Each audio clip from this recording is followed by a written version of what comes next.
Capitalism was content with and satisfied with what we are familiar with as parliamentary democratic government.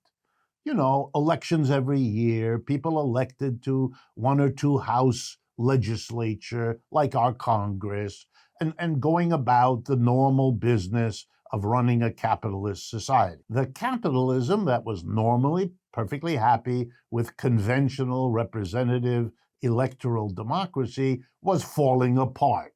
The capitalism was producing such suffering, such anger, such bitterness among the mass of people that there was a developing anti-capitalist movement.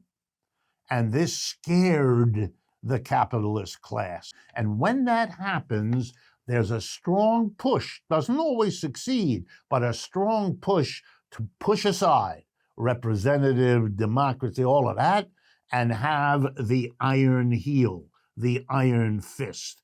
Change the government from that game to one where its job is to control a society, repress every critic of capitalism you can find. So don't be surprised if you hear the American version of all of this.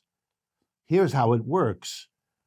Mr. Trump and the people around him are saying, well, we have to exalt the nation. Mussolini promised to make Italy great again. Hitler promised to make Germany great again. Franco promised to make Spain great again. Hint, Mr. Trump promises to make it again. And he declares who's not really quite part of the nation. That's people who aren't white. You don't have to be too subtle to get the parallels here. But now let's look at the opposition to Mr. Trump, because there's a lesson there too. When the folks around Mr. Biden tell us that they are protecting democracy by focusing, for example, on the January 6th activities of the Trump people around the Capitol in Washington.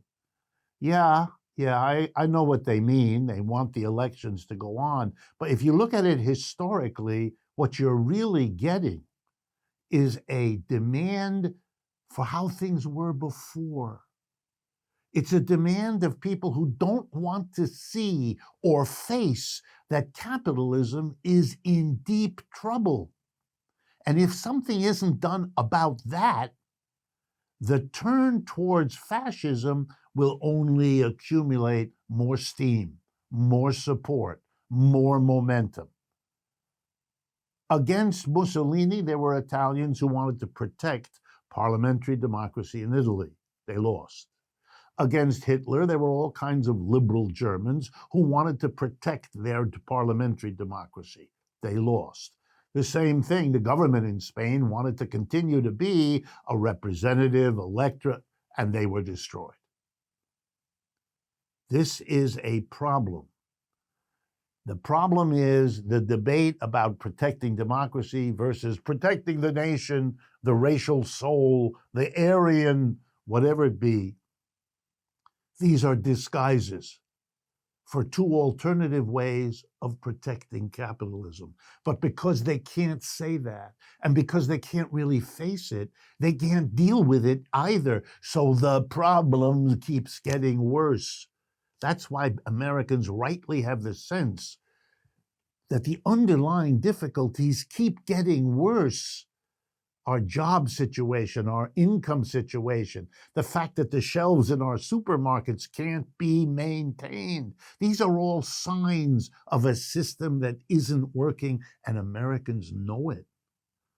Trump promised everything, delivered very little. The gap between rich and poor got much worse under Trump. It is getting worse under Biden. They're not dealing with the underlying problems, and those are at root what is shaking this system to the foundation.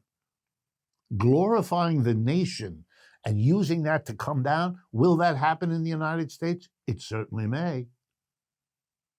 It certainly may. That is the historical pattern.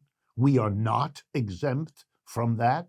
Why would you imagine that American capitalists, also confronted by a system that is not only breaking down, but is generating a greater degree of questioning and opposition to capitalism than we've seen in this country since when? Since the 1930s.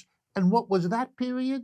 Gee, that was the breakdown of capitalism that likewise generated a powerful anti-capitalist thrust in American society. So yeah, we are at a crossroads in our society. Fascism is one solution that the capitalists may opt for.